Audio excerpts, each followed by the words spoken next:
Senator Kennedy. Dr. Parikh, am I saying that right? You are. Thank you. Do you know anybody who's against biomedical research? I do not know anybody that's against biomedical research, but I know some. That's like being against children, isn't it? It is. It's like being against world peace, isn't it? It is. It's like being against golden retrievers, isn't it? There's some people that argue there. Okay. Well, let's get that out of the way. I want to ask you about NIH. I love NIH. I think they do extraordinary work. Yes, sir. But isn't it a fact if NIH assigns way too much money for overhead, that money comes out of the basic research? Isn't that the case?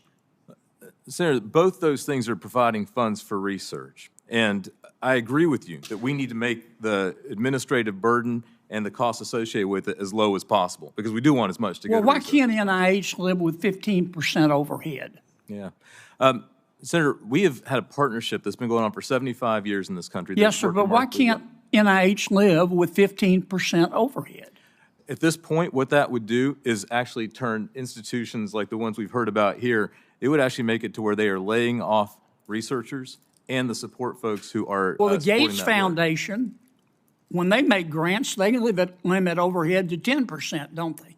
They do, sir, but that is apples to oranges because they count different things And in the the Roberts overhead. Woods Johnson Foundation limits overhead to 12%, don't they? They do. Again, apples to oranges because they count different things. Isn't it a fact that the universities that receive the most money from NIH also have the biggest endowments? I haven't checked that, but it probably is true, Senator. And I agree with you. There are challenges that we need to work Well, on. let's take Harvard.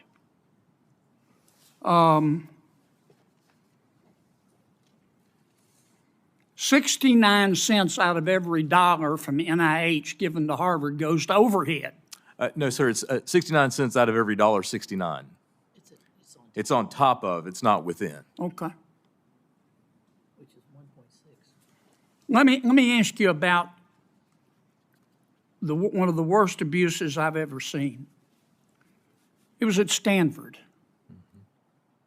Yes, sir. Stanford was spending 74% of grants from NIH on overhead. Remember that? I do, although I was in high school at the time. Yeah. Yeah. Well, I wasn't. and they audited Stanford. Yes, sir. You remember what they found? They bought a sailboat. They found that Stanford was spending some of that money to pay the salaries of the employees at a Stanford-owned shopping center, didn't they? I don't remember that part. No, I sir, do. but yeah, okay. They found that Stanford was spending some of that money that was supposed to go to research, ladies and gentlemen, to renovate the president's home, Yes, sir. didn't they? I believe so, Senator. Again. And to when I was in high renovate the vice provost's home, too, didn't they? I believe you when you say that. Yes. And they also charged, Stanford took NIH research money to help children and applied it to depreciation on a Stanford yacht, didn't they? Yes, sir. Again, when I was in high school, sir. Now, does NIH audit every year the way these grants are being spent? They don't audit every year. There's a process for So determining. they just trust the universities? No, there's a negotiation that takes place between Yes, the sir, NIH but if it's a and the five-year grant university. Yes, sir. and they agree on indirect costs, they don't audit it every year. What if the universities lie to them? That is absolutely a possibility. There's What does fungible mean? fungible means that you can move money from one place to another. And money's fungible, isn't it? Money is fungible. I'm ready to have a productive discussion. I've got to go to another committee. Maybe you'll have it today. I haven't heard it. Yes, sir. What I've heard is the implication is that anybody who is against asking hard questions about the overhead and spending is against biomedical research. I wouldn't say that, sir. I think you are a champion. And I don't agree with that. Yeah, I don't either. But every penny that we spend on overhead that's not being audited, and you know as much as I do, Doc, that some of it is being abused, is money that is taken away from research. And that's just a fact. And if you care about this child here, and I know you do, we all do, then any money spent illegitimately on overhead to pay the salary of a professor in the humanities department at a university is coming out of her research. And it's not wrong to ask questions.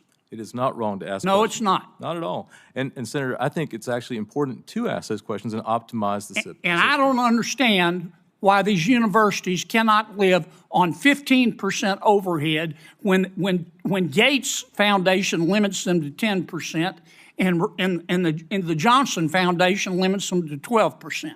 I don't understand it. All of a sudden, if they don't get 35% overhead, civilization is going to melt. It is important. My mama didn't raise a fool, and if she did, it was one of my brothers. Thanks for watching the Capitol Brief, where politics meets clarity.